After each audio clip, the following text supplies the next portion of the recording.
Great news! There's a quick way you can save money. Switch to Geico. Geico could help you get great coverage at a great price, and it only takes 15 minutes to see if you could save 15% or more on car insurance. Go to geico.com today and see how much you could save. Golic and Wingo, ESPN Radio, ESPN2, just inching closer to the weekend. Getting you through your drive to work or wherever you're listening or however you're listening. Just making sure you're in a good mood so you can check out on this Friday and enjoy yourself for a couple of days. We are presented by Progressive Insurance. All phone guests join us via the Shell Pennzoil Performance Line. We're going to do a little Try Trey and grill Golic today. Mm-hmm. You ready for that? I am ready for that. Okay. I love being grilled, and I love trying Trey because those are the fun questions. It was about anything. Mm-hmm. That people ask you about anything. They did the same thing with Greeny, ask about anything, where I'll get the football questions, but I kind of like the food questions or the clothing questions or... By the way, I think I've worn these same jeans 4 days in a row. I just want to be clear about that. Well, I beat you. I wore these jeans 5 days in a row. Yes. Yeah. I mean, who's seeing my jeans anymore? That's why this works, Wait till we're wearing shorts. As soon as this weather breaks... Flip-flop Fridays, baby. Are you kidding me? Flip-flop Fridays. Thong Thursday? Okay, no. I mean, absolutely. No. Line in the sand. Yeah. No. We just had your son ventilating his whatever, and now you're talking about this. Under man boobs. Thong and oil. That's what I'm looking at. People are eating. Wear the thong. People are eating. Oil up. Listen, I've oiled up before and had a picture taken with no clothes on and a bowl in my butt. There it is. Okay, we're moving on.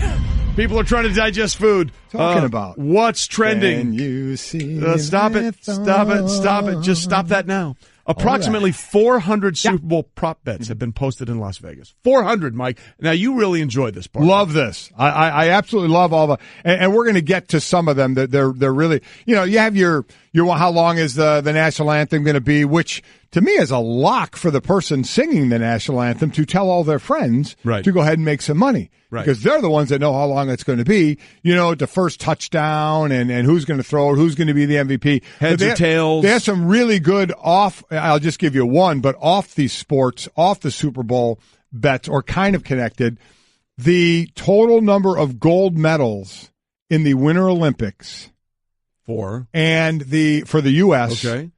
That they get, and as opposed to the total number of points in the first quarter.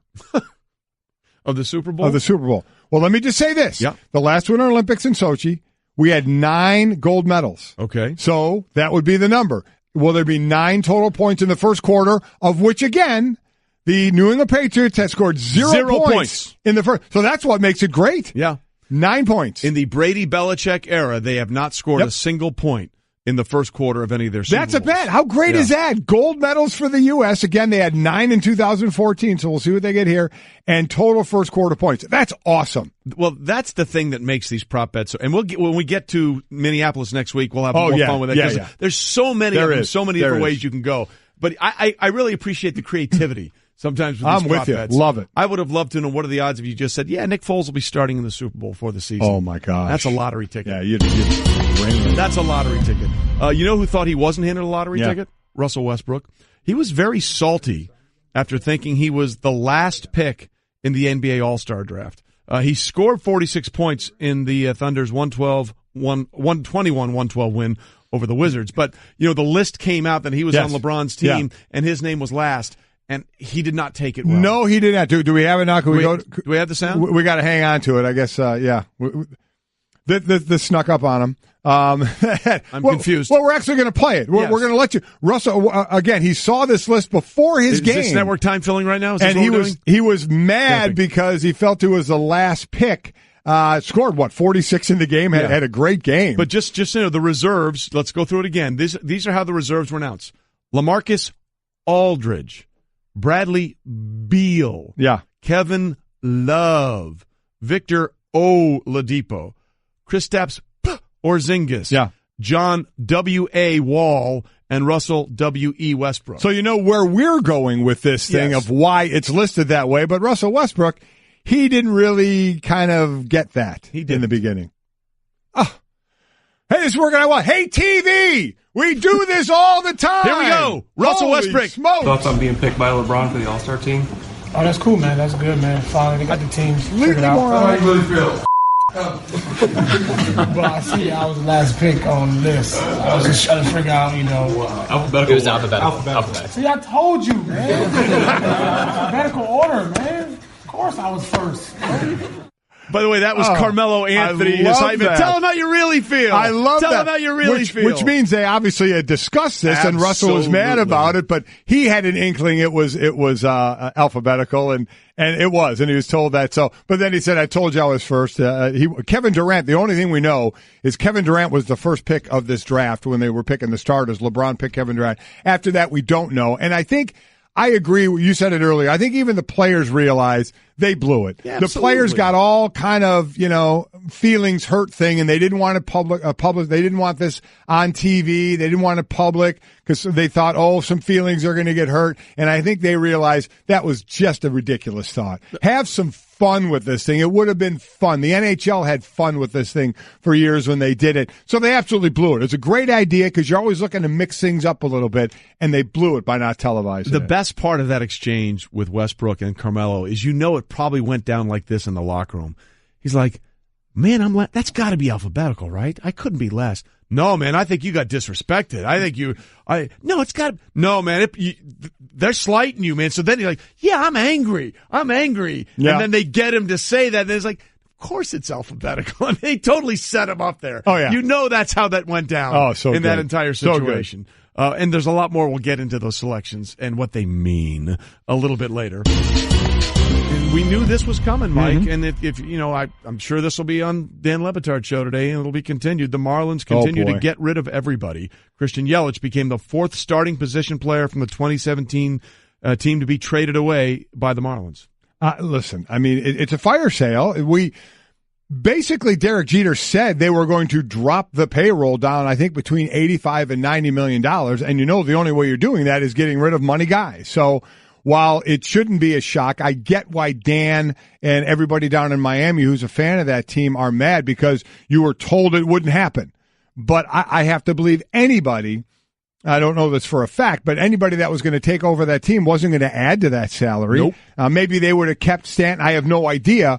But it seemed like that was the way for this team to kind of rebuild, is to take a step back. It was just a matter of how big of a step back that they were going to take. But I get why the people in Miami are tired of it, because it happens over and over and over again. When is the positive going to come from this? So good luck again continuing to try to fill that stadium. That's going to be the issue going forward. I mean, sure, maybe 4 years from now the team will be in better financial situations, but is anybody going to the games? That's right. The thing. And Dan, who, when we saw this happen with Stanton and everybody else, rightly outraged. And yeah. It's just, they've been through this far too many times. So We've seen this movie before. So this is happening now. So the question then will be is how quickly can you start to see, now you're seeing all the negatives. So how quickly can you see some of the positives that will keep the fans to stay the fans? All right. So that was what's trending. Don't forget, here's what's coming up later on. Dan Quinn, a head coach of the Atlanta Falcons, who is uniquely qualified to talk about both of these teams in the Super Bowl. We'll get to him. Mike Vrabel, new head coach, who has one of the great new of the Titans, has one of the greatest statistical lines in the history of football. We will grill him about that. Howie Long, who had a great moment, the Hall of Famer, 3 generations on the field in the NFC Championship game in Philadelphia last Sunday. We'll talk to him about what it means to see his son playing a second straight Super Bowl. And Bob Herrick will join us in the last hour as Tiger back on the PGA Tour, his first official round in a year with an even par 72. We have that, but first something else. Yeah, let's take care of our cars a little better, huh? If your car breaks down after the manufacturer's warranty expires, you could be out of pocket thousands having to fix it. That's why we recommend getting extended coverage from CarShield.com. New engine, new tranny is going to cost you thousands of dollars. Your dealer or any ASE certified mechanic can do the repair, and CarShield gets them paid directly. Save yourself thousands in potential car repairs by calling 800-CAR-6100 and mention Golick or visit CarShield.com. Use the code Golick. Save yourself 10%. That's CarShield.com. The code is Golick. A deductible may apply. All right, here we go. You ready? Yes, I'm ready. We're going to do this. We're doing Try Trey, where you're sending in It's time to Try Trey. Sorry, Christine. There you go. It's my fault there. So we're questions. We also have more questions coming in from you guys to Try Trey. Absolutely. Brought to you by Discover Card, who will match all the cash back new card members earn at the end of their first years. Learn more at discover.com/match. Most importantly, limitations apply. There you go. Okay, hit me. All right, I'm going to try you, Trey. Which of the following all-star draft picks by LeBron surprised you most? Kevin Durant, Kyrie Irving, Kevin Love. Well, I think Kevin Love was an olive branch. I love you, buddy. Right. We're in this together. Let's go. But I think we all know where I'm going here.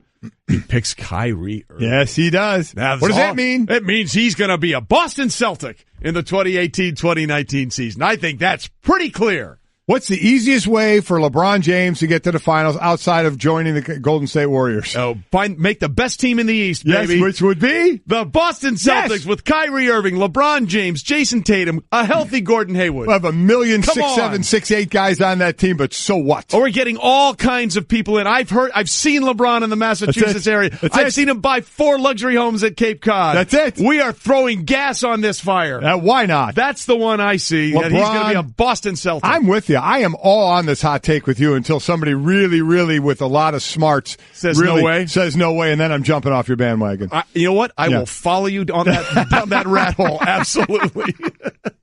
But right now, I love it. We're all in. LeBron, chips to the middle of the table. LeBron in green next year. All right, here we go. All right, what's up? Which NBA All-Star team do you think is better, Team LeBron or Team Steph? I think I'm going to have to go. I think I'm going to go with Team LeBron. I think I like Team LeBron, and I think I like Team LeBron not so much for the players, but what the players represent. Our great researcher here, Brett, you want to explain how you came up with the nickname for Team LeBron, Team Reunion? Yeah. So if you you look at the Team Sparky? LeBron roster, Yeah. you have a bunch of guys who are coming back to each other after a little time off. So a lot of this centers around Russell Westbrook. Of course. So you have Kevin Durant Right. coming back to be with Russell Westbrook. Right. You got Victor Oladipo coming back to be with Russell Westbrook. Right. You got Kevin Love, his college teammate, coming back to be with Russell Westbrook. Like it. Both at UCLA. Okay. You got John Wall and Boogie coming back together. Kentucky. You got the whole Cavs big three from previous years coming back together with Kyrie. There's a lot of reunions going on. Wow. Okay, I do like that. Team reunion. Yeah, Team Reunion. And also Victor Oladipo back with Kevin Durant as well, right? That's what he said. Yeah. Oh, you did say that? I was listening to the cough button. We got to fix you the cough button. Yeah. Every time you cough, hit the cough button, and then the won't come out. As far as who has the edge, the All-Star teams, Team LeBron's team is the edge in points, rebounds, blocks, steals, and dunks. Team Curry is better in assists, field goal percentage, 3-point field goal percentage, real plus minus as opposed to the fake plus minus, and win shares.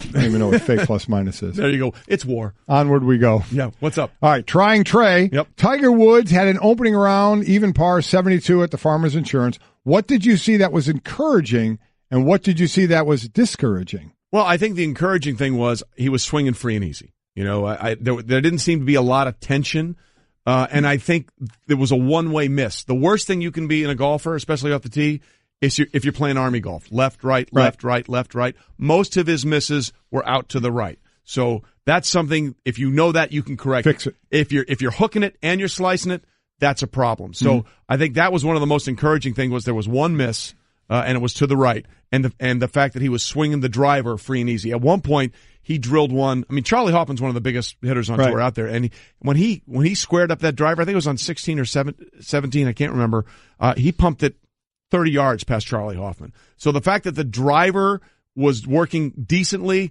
I think, was the most encouraging thing. The most discouraging thing, his irons weren't sharp. Right. And normally, I mean, he almost had a hole in one, which was one of his best swings, but his irons weren't the laser-like precision we've come to expect. On a par 5, I think it was 13, he had a sand wedge or a wedge, and he dumped it fat into a bunker. I mean, Tiger's not going to miss many greens, especially on a par 5 with a wedge in his hand. But that's the stuff that comes back in being competitive much more than the Hero World Challenge, which was basically his member guest. So I think his iron play was a little discouraging, but the fact that he seemed to be not worried about, because Jason Day was playing yesterday with back pain, and you could see he was laboring. Yeah, he was. Every swing was difficult. None of that sort of manifested itself for Tiger, and if you've had back surgeries, that was the most encouraging thing. My game is left, right, and I feel more Been there, beer that. takes care of it for me. Well, then you can walk it off aerobically because you're going left and right. There you go. All right, we're going to try Trey again. If Vince McMahon called you and asked for advice on the XFL, what one suggestion would you give him to help make it work? Look, I don't know if it can work. I'd like but it to we're work. going to say it's going to work. You got to give him something positive that's going to help. Make sure it's about the football. Because at the end of the day, all this other stuff is great, but if the football isn't any good, it's not going to matter. It's not going to matter. You will catch people initially. Right. Like they did the last time around when the ratings were through the roof for week 1, and then they were halved by week 2.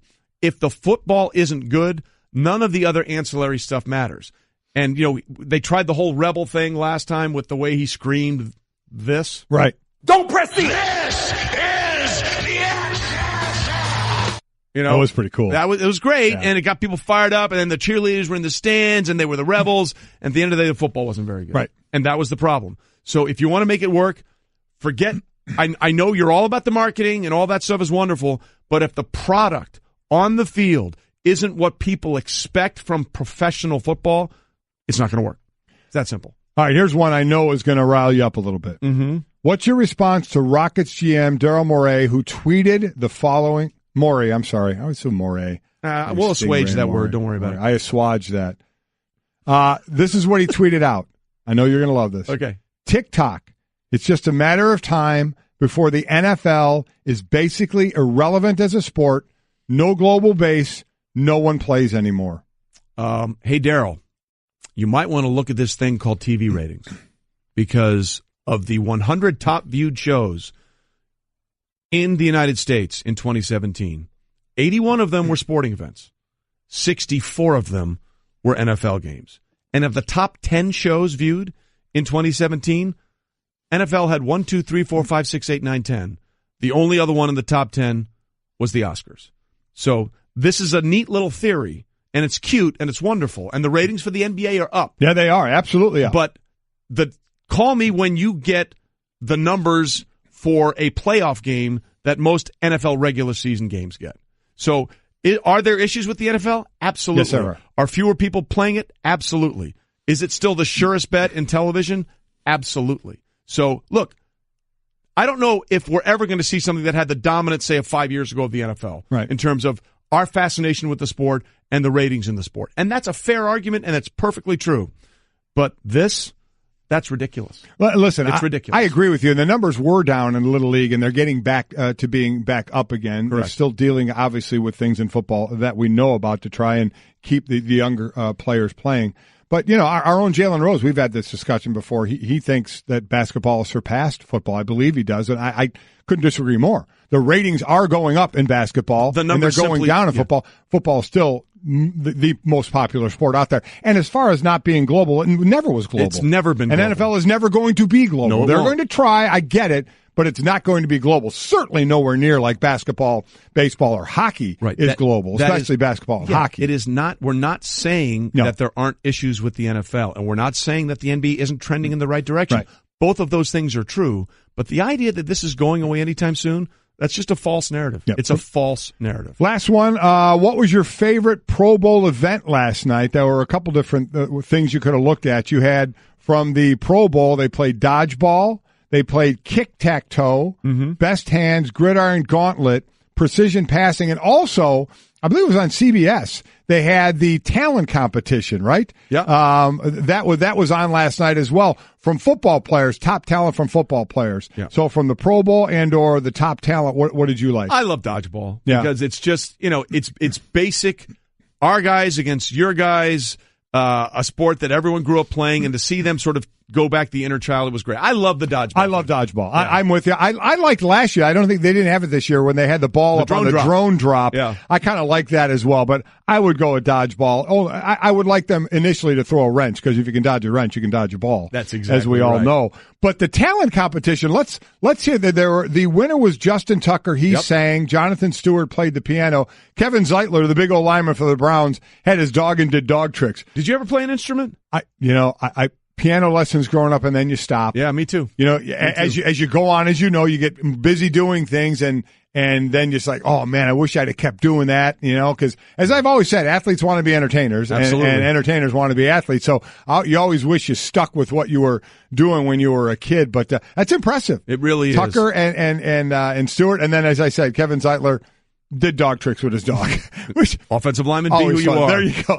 He did dog tricks, and your son cut a hole in his shirt. So that's who they are. By the way, CBS with both of those clips with Justin Tucker and Jonathan Stewart. You're right. I played a bunch of instruments as a kid.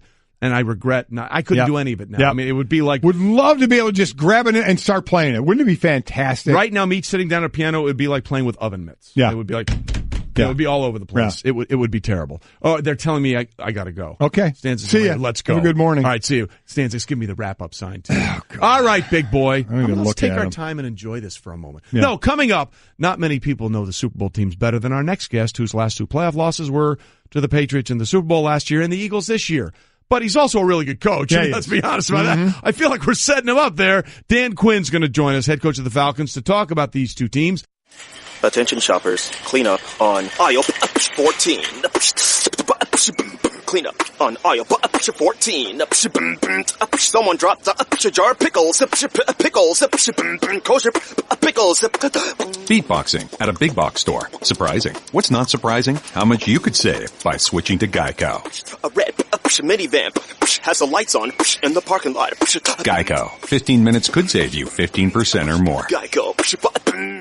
Golic and Wingo with you on ESPN Radio and ESPN2. We are presented by Progressive Insurance. All phone guests join us on the Shell Pennzoil Performance Line, and we are delighted for the second time on Golic and Wingo, by the way, to have Falcons head coach Dan Quinn joining us on the Shell Pennzoil Performance Line. Get the feeling of being rewarded with gold status at Shell with the Fuel Rewards program. Download the Fuel Rewards app, join, and start saving 5 cents a gallon today. And Dan, as we welcome you in, I want you to know something personally from Golic and myself. You did the radio right there? No, we did not do that. That was not us. Our guys behind the glass, including Dan Stanzik, they're sadistic people. Yes. They're terrible people. So I just want you to know we had nothing to do with that, but we are glad you are joining us this morning. Yeah, I'm glad to be on with you too. And as this matchup goes, two number one seeds. Two teams are both 13-3, and having that number one seed, you got to go battle for it. You get to play at home, but both these teams really established. They earned it, and when you only play 2 postseason games, you feel really fresh and ready to roll. I'm sure they do. All right, Dan, we're all about honesty on this show. So in that situation, if Julio Jones doesn't fall down on the out route, does he catch the touchdown pass? I think he would have. I think you guys would have won that game. Do you feel the same way? We do, and but that's the life of a competitor, Mike. You know that. So you battle for it, and generally doesn't come down to one. But when it comes to that moment, we trust him 1,000% in that spot to go make it happen. But when it doesn't, you tip your hat and you move on. But it's definitely one that you want to have back and your chances. That's not the life we live. Just from that perspective, then, before we get into the Super Bowl, how difficult is it in the locker room after that game? Because once you get to those playoffs and it's win, everybody's expecting to win and go on. Lose the next day, you're actually going to your locker and packing it up, knowing your team is going to be different next year. It happens every single year. So what was it like in that locker room? Is as fun as it is when you get in and get to play and go win. The locker rooms after playoff wins are so much fun, but the losses are that much harder, and so it definitely lingers longer. In the regular season, you better reset really quickly because there's another game that you better get right back into the present moment to go play and get again. When the playoffs, when you lose, you don't have that opportunity. There's a lot of second guessing and what call could we have done different. You just go deeper down to that spot. But at the end of it, you know how much fun it is, Mike, playing in the playoffs, and you love to battle for it. But yeah, it's harder in the locker room for sure. Falcons head coach Dan Quinn with us, and we're glad he is. One thing you talk about how hard it is. A lot of people, once they lose the Super Bowl, they won't look at the tape. Herm Edwards, who used to work for us, said ever since he lost, he never watched another Super Bowl because he didn't want to be a part of it unless he played in another one. You've sort of taken the opposite approach. You've watched last year's Super Bowl, 10 times now? I watched it a bunch, and just what are you going to learn from it? That's kind of the mindset that I took, Trey, to say, all right, could I look at it from another point of view, a different perspective to learn where they go. And you really don't get to learn those moments until you're back in them again, and so that's why you want to go back and grow from it. Our team this year, you have to battle, and there's some resiliency and toughness that comes with going through that and coming out the other side. So that's why I am so excited about our group over the last 3 years, I feel like we've worked to establish a base camp where we don't go back down to the bottom of the mountain for the off season. You go back to a spot where you're going to go put it in again, work hard as hell to give yourself a chance to play really well, during the regular season. So you get a chance, both like New England and Philadelphia this year, where those number one seeds and home playoff games, those are awesome. You get to share those experiences, with the fans, with the team, and it's a lot of fun. So we all saw, obviously, and you watched it, as you said many times, what New England did to come back in that game, and we know they've done that before. So as you were watching the AFC title game, like all of us were watching, at what point did you, like all of us at one point, went, oh boy, it's going to happen again? Yeah, they have just such a knack. They're very comfortable as a team in that role in the second half or a 2-minute at the half.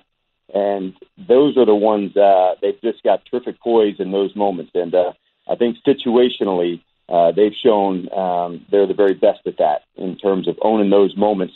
When you look at just the stats from both teams, Mike, both teams are really good in the red zone. I'm sure they're both in the top 5.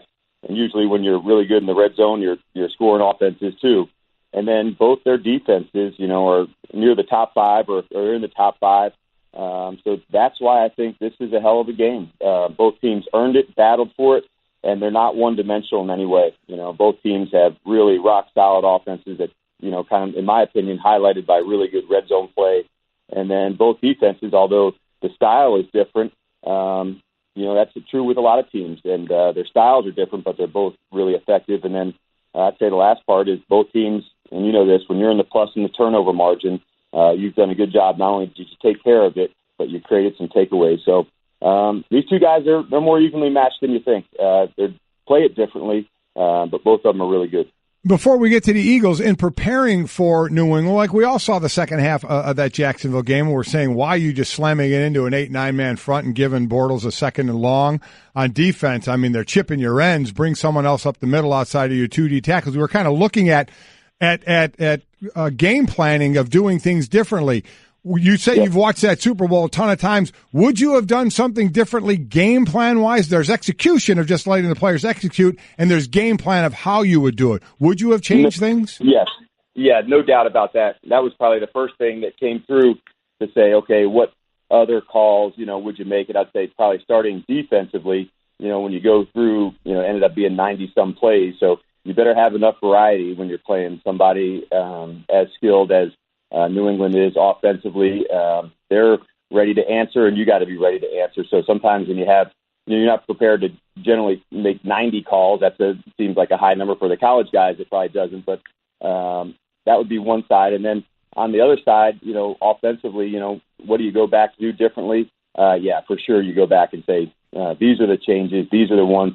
And that's, I guess, what I was referring to, Mike, for me to learn in those moments, too, to say, okay, this is how we're going to go in this situation. So you learn from it. They're painful to go through, but you definitely do learn from them.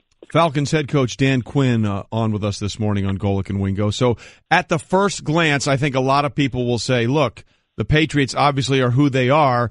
I think they're the favorites in this game, and they are by the line. But what do you think the Philadelphia Eagles have to do to sort of upset the apple cart here and walk out of there with their first ever Super Bowl title? I would say, like in a lot of games, I think it's going to be a line of scrimmage day. And they've got a really equipped offensive line, talking about Philadelphia. And I think it starts up front with their center. He can really get out. He can get to the second level. But I thought as a group, this is a good offensive line. And usually when you go through, and Mike can relate to this, who plays well as a group, you feel that communication. You just don't see any mistakes in their protection where you get busted. So I think that part, the line of scrimmage, Philly's offensive line and New England's ability to, generate some pressure, that's going to be a factor. And then I think same thing on the other side. Philly plays in a different style where they really want to get upfield and try and, set edges in the run game. And you still have to be able to run the ball and get the ball outside. And they'll find their ways to do that for sure.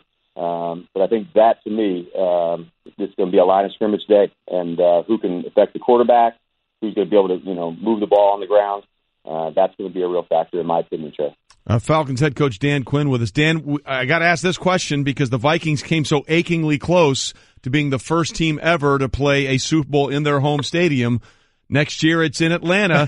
I mean, are those, do you use those sort of things to try and motivate the guys? Say, look, yeah, I mean, Rick Pitino once famously said, hey, we lost this Final Four. Wouldn't you rather win it in New Jersey next year when you're in your home state? Is there any way you can sort of say, yeah, that one got away from us, but think about how great it will be when we win the Super Bowl in our stadium in Super Bowl 52? Well, I don't know if you guys have been down here yet, and Arthur and the group, it's been amazing what they put together. So, one, just as they've done a remarkable job. So, for the city to get rewarded and for Arthur, to have that here, it's awesome. For us as a team, that's a long way from now. So we got plenty of work to do, guys. And I hope like hell we are talking this year, a year from now, this week, and we can talk about how cool that would be. But until then, we got much to do. And but we are, kind of pumped about, for the city and for the, all that Arthur's done in terms of building this stadium to get rewarded for that. To have the opportunity to host one here, man, what an honor. Wow, Dan, did you just guarantee that you guys will be there? Look at you, stop it. See what he's doing? See, you think... Earlier you said you were all about the truth on this show, so already we're busted it. See, exactly. See, you think he's the normal former player he gets, and he's the radio hot taker in this group, Dan. I'm with you. I'm trying to keep this thing on track. All right, well, listen, Dan, we appreciate you being with us. And hopefully we will be talking to you next year about the Falcons having the first ever home field advantage in a Super Bowl, because that stadium is absolutely fantastic. It is fantastic. I have a feeling we'll talk to you probably in the preseason first and start there. Dan, sounds good, guys, and appreciate you. You got it, Dan. Thanks so much. Dan Quinn, head coach of the Atlanta Falcons. Good guy. He's great. Watched the Super Bowl that many times.